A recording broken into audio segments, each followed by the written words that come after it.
Hello, everyone. Welcome to Broadband Deployment News. Lightman Research Group has their latest numbers out for broadband ads for the year of 2023, the previous year.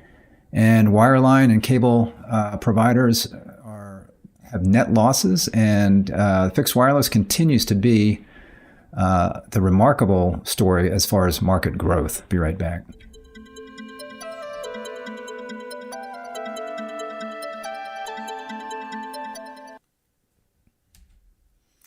Hi there, Rick Usey with Broadband Deployment News. So Lightman Research Group, they do a lot of research reports on broadband, pay TV, those kinds of things. And they just did this press release, and they've looked at this before, so where they looked at all of 2023, and they tend to do a quarterly report on this, but they looked at all of 2023 and looked at what the numbers are for the major providers for broadband. So they're not looking at every single provider. They're not looking at independent telephone companies and cable companies where they might have one or two locations in a city or town, or even regional where they're covering a few states. They're looking at the major operators for different broadband types, and they've reported on that. So the numbers are surprising, but they're not. So I think we're seeing, the continuation of trends, but it really is remarkable, specifically fixed wireless, how it's grown, even though it's just still a relatively small percentage of the overall number of subscribers out there for broadband. And I believe this is the first year that cable operators have lost more broadband subscribers than they've gained. So they had a net loss. So we'll see here. Lightman Research Group found that the largest cable and wireline phone providers and fixed wireless services in the U.S., representing about 96% of the market, acquired about 3.52 million net additional broadband internet subscribers in 2023, and that's similar to a pro forma gain of 5.53 million in 2022. Top broadband providers account for about 114.7 million subscribers, with top cable companies having 76.1 million subscribers, top wireline phone companies having over 30.7 million subscribers, and the top fixed wireless services having over 7.8 million subscribers. So there's a few things in here that kind of continue to remain the same, in that cable operators, as far as cable modem service, have always have been dominating really pretty much since the beginning. I mean, DSL was out early on, and then cable modem service, but really cable modem service has been dominating. So you see here they've got about 76 million or so broadband subscribers, compared to phone companies having about 30.7 million. So again, that 30.7 is going to consist of DSL and fiber, with obviously less and less DSL every year and more fiber every year as this goes on. And 7.8 million subscribers for fixed wireless, which is relatively small considering these other numbers. However, this has really grown over the last few years. This was non-existent several years ago. So that's kind of a key thing as well. And again, with cable operators, I mean, basically their technology is cable modem service. Some of them are upgrading their services. They started out with, way back when, DOCSIS 1.0, I guess, and then 2.0, 3.0, 3.1, now 4.0 is coming out, and several are implementing portions of that. But, with cable modem service, it's the same infrastructure, so they're not having to rip stuff out. Whereas with these wireline telcos, they've got old copper services, DSL service in the ground, and they're having to replace that with fiber. So that's a lengthy process. So that's why we're seeing the losses on the telco side, and the fiber's not making up for that. So findings for the year include the top cable companies lost about 65,000 subscribers in 2023, and that's compared to about 530,000 net adds in 2022. So again, cable operators have been adding broadband subscribers over the years. So I believe this is the first year they've had a net loss in subscribers. The top wireline phone companies lost about 80,000 total broadband subscribers in 2023, compared to about 180,000 net losses in 2022. So again, even though cable has lost this time, the wireline telcos are still exceeding them in the losses, although you can see they lost a lot fewer than they did last year.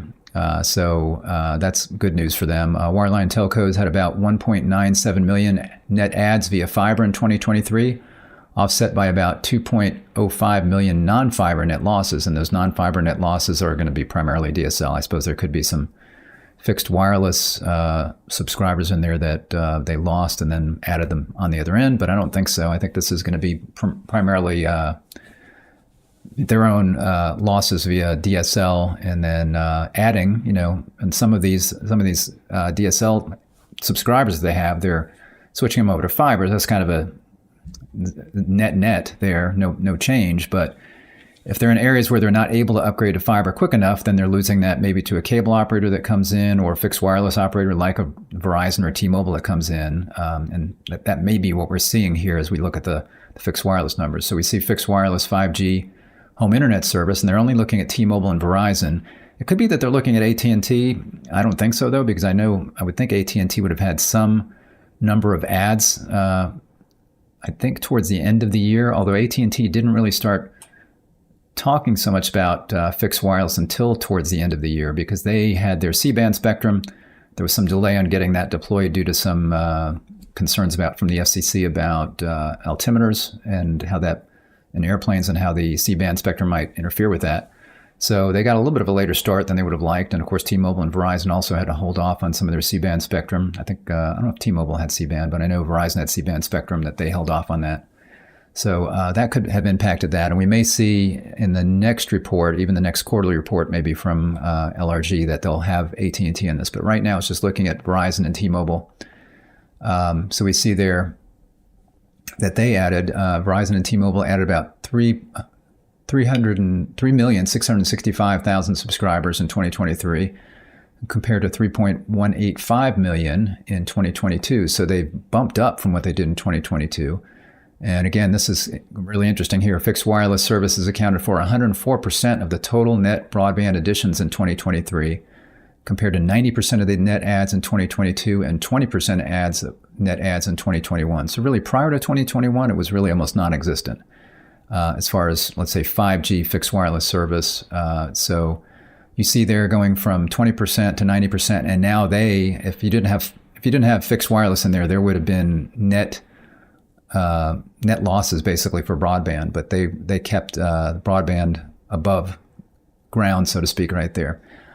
Top broadband providers added about 3.5 million subscribers in 2023, similar to the number of broadband adds in 2022, said Bruce Lightman. He's a president and principal analyst for Lightman Research Group.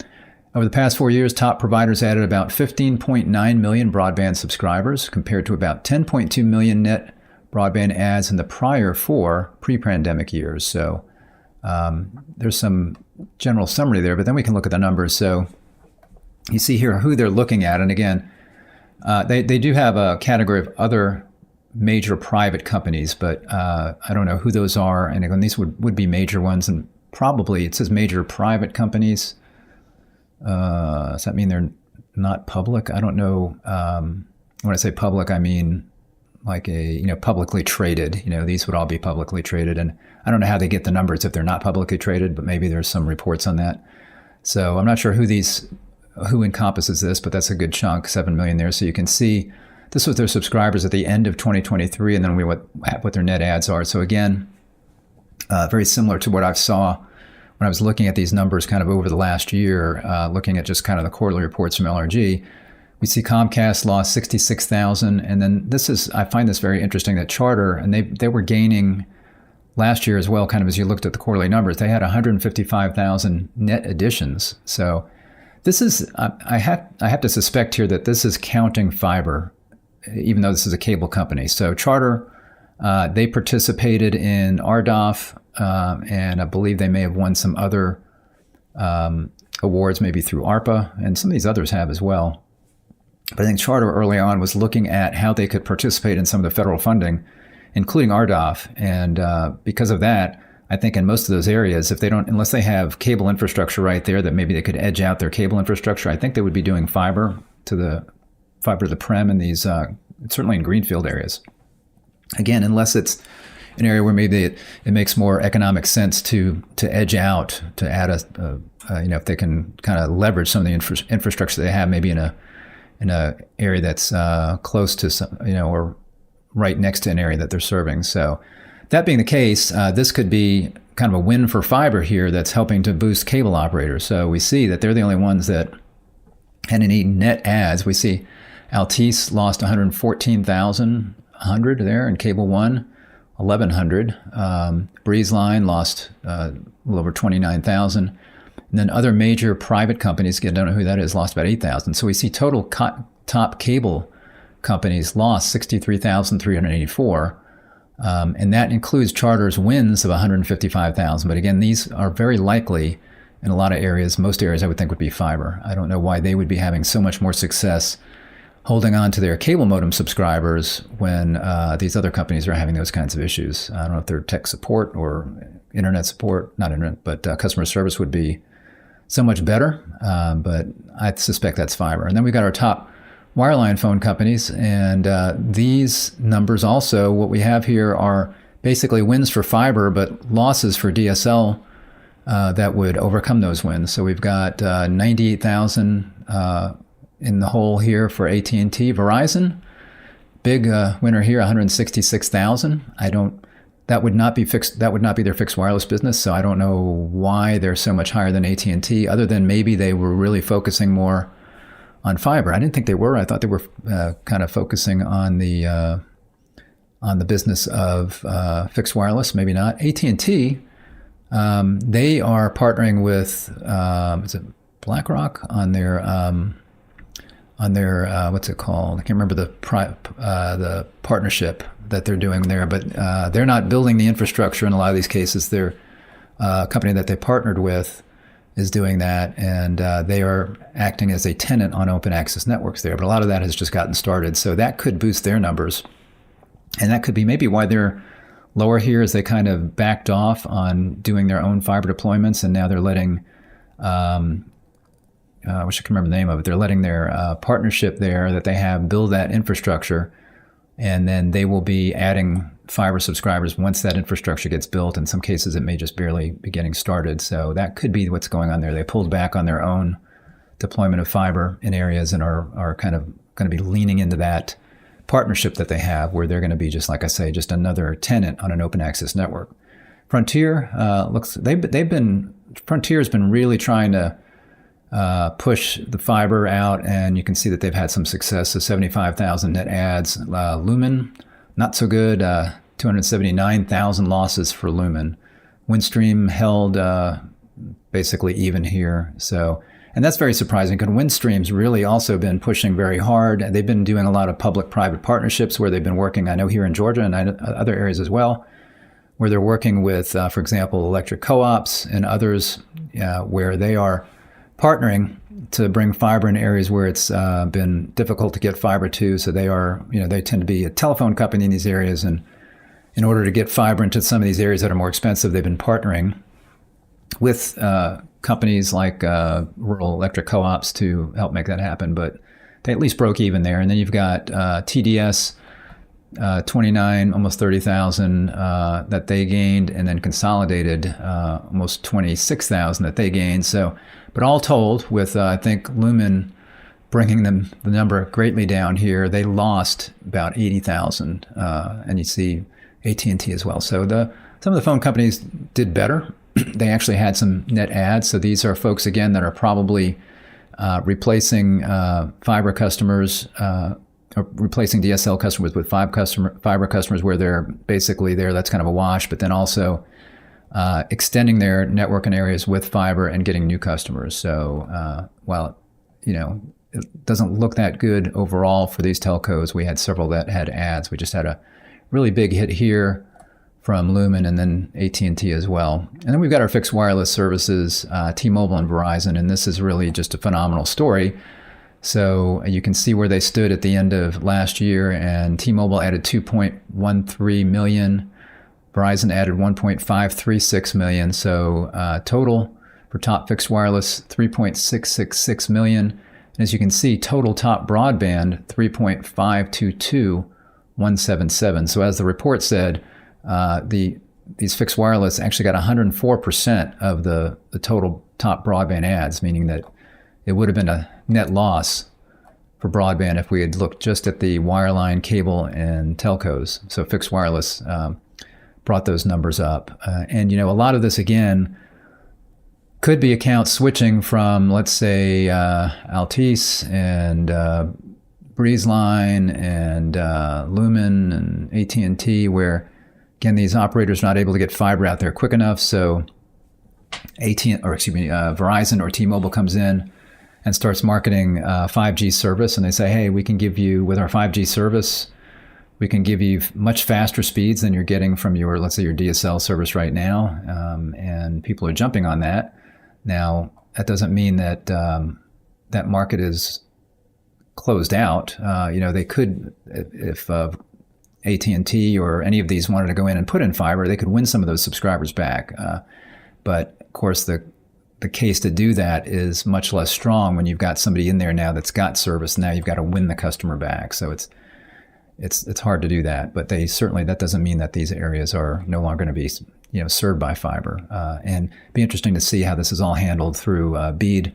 That's a complaint that people have, and I understand why, in that if an area is covered, and that would be probably some of these areas where you see these wins for fixed wireless, if some of these areas are now covered by a T-Mobile or Verizon, that would be licensed spectrum. And if it's licensed spectrum, then under BEAD, that would be considered reliable broadband, and therefore other providers cannot get funded in those areas. So they would then have to make a decision, do we want to go in there without funding and see if we can win those customers back?